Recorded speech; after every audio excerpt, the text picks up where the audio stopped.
To take the derivative of this function, we need to use the chain rule.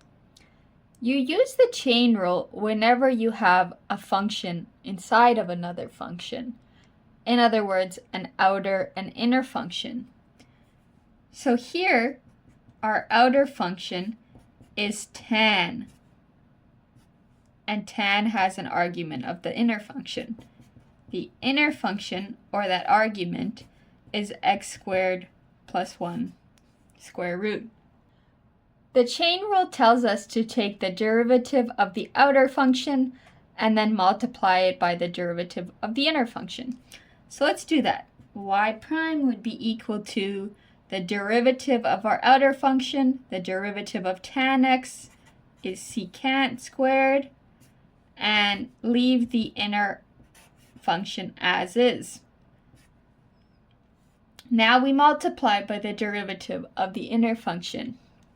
We see here that our inner function requires another application of the chain rule, as we have an outer function, which is the square root, and an inner function, which is the argument x squared plus 1. So let's just apply the chain rule again. We'll multiply by the derivative of our outer function, the square root, is going to be 1/2 times the argument x squared plus 1 to the power of negative 1/2 times the derivative of our inner function, which is going to be 2x here.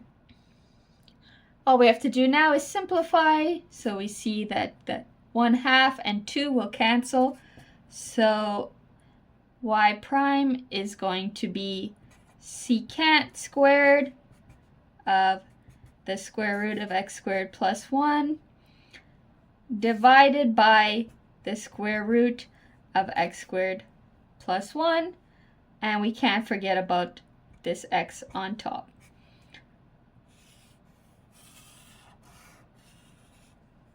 That is our final answer.